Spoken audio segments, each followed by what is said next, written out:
Ah! Yes, this game is so sick, it wrecks my nerves.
Are you playing Zoom poker? Then this video might be for you. I will show you my 3 key learnings to not get crushed moving up to no limit 10 Zoom on Pokerstars. Number 1. Dealing with pre-flop aggression.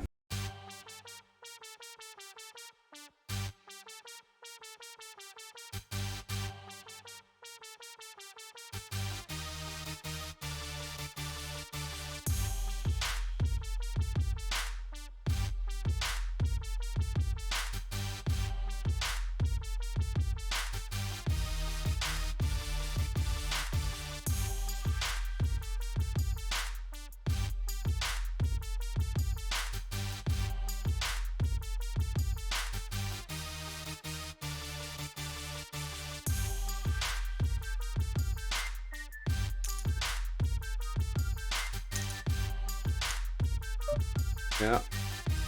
These 2 hands probably are an example for why fuck I hate these aggressive tables. None of the hands I can continue with. That's exactly what I mean by aggressive tables in Zoom poker. Baby pairs are something that I really don't like on speed tables especially. Open I get. Those are the hands that just can't continue on a 3-bet. Here we have it once again. Play position, open, cut off, getting 3-bet. I used the 3-bet myself.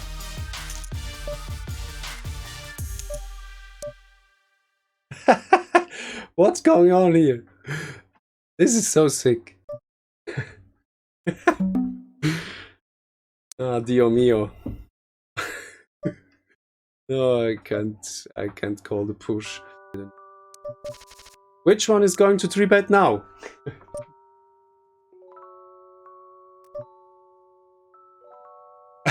Okay, it's getting funnier. One is 3-betting, actually his first time when I have stats on him. The other one is cold calling. You get an idea of the table dynamics in this session where lots of steals and re-steals happen. The next hand is an example where I thought I had a good hand. You will see the hand played out in the later part of the video, but we will just focus on the pre-flop part. Remember those pocket dates for later. And leave a comment about what range you think villain is calling my 4-bet with. Every late position open gets 3-bet. Unbelievable.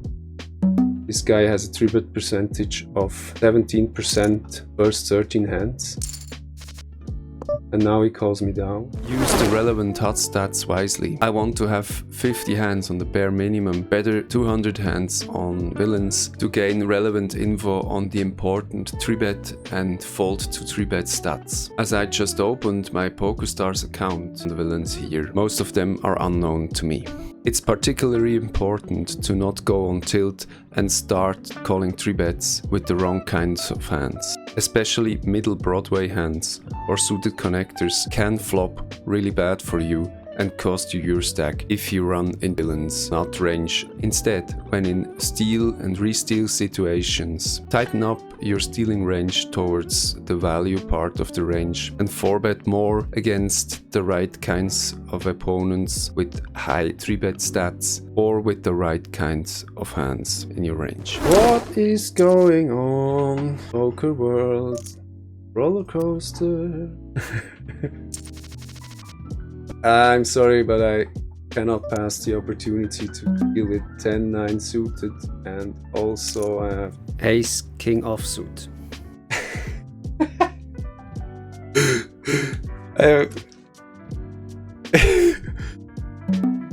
It's so funny. I'm actually amused. I'm not even angry anymore.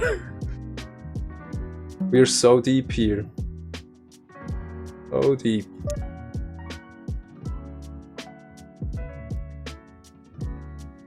So what makes a good steal target?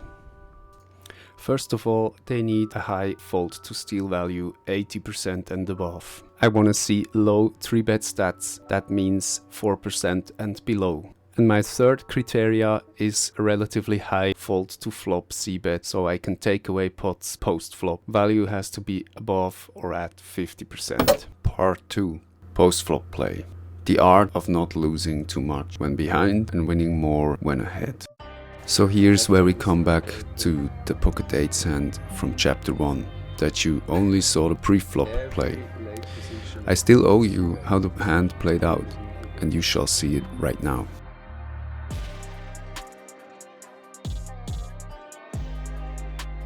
And now he calls me down.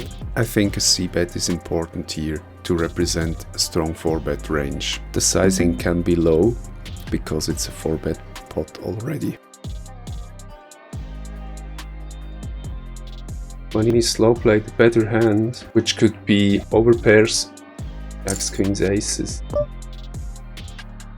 or even the awful ace king that just got there on the turn, then I'm screwed.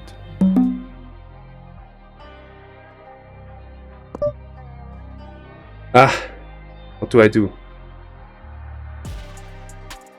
I think I check behind. Pot is already 75 big blinds. Aces. Aces! Low played aces. I ran into the top part of his range with a hand that was finally good enough to 4-bet. Annoying. But okay, we could have lost more there. He low played himself out of a really big pot. Thank you for making it so far into this video. You're most probably a true supporter. As 75% of my viewers are not subscribed yet, it is the perfect time for you to do so right now. Just hit the icon on the bottom right screen of the table to do so. Videos like this demand hours of scripting, editing and post-production. Give the video a like or post a comment if you see a better line to play those pocket 8s, for example. These things will push the videos of my channel a lot and YouTube will recommend it to other users like you. Deal here.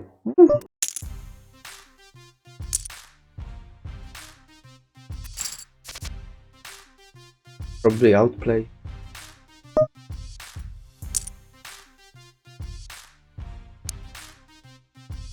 When I hit, I'm inclined to just check. And after I river the 2-pair, I'm gonna bet the shit out of him with a deceptive hand. no action, no satisfaction. Yep. Potential. I turned the open-ended call.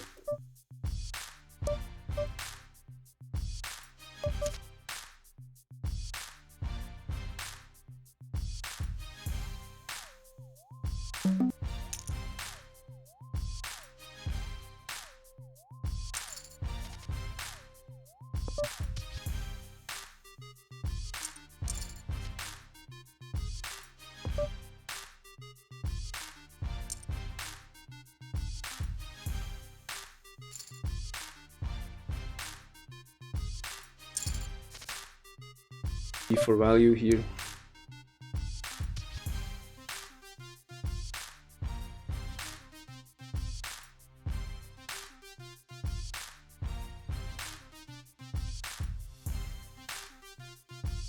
I thin value bet.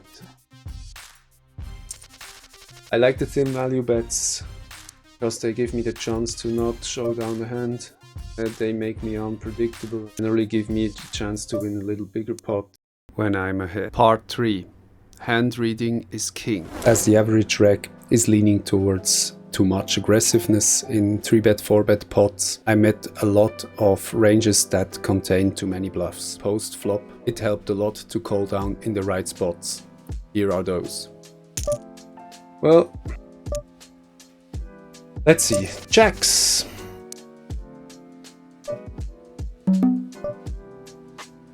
Okay, he's a tight player, he folds bets a lot, he called this instance. I don't want to give a free card here.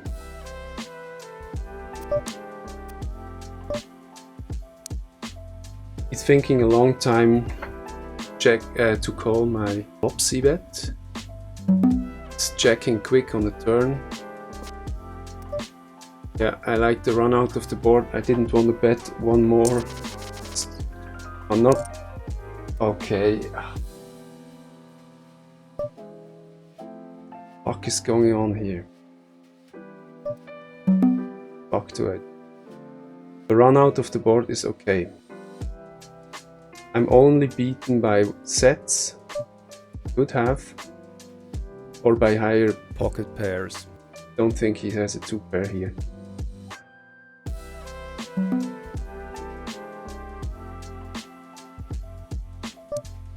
I will call. Ah! Yes! Ay, ay, ay, ay, ay. This game is so sick, it wrecks my nerves. What the fuck is going on here? Sorry for the swearing, I should probably make the stream for adults only. Call him down. Let him bluff. I want to extract some more value. Yes, I like the river.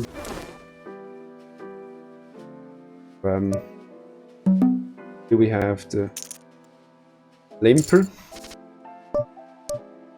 I unfortunately do not have any stats on him, but I just guess he's not the smartest player.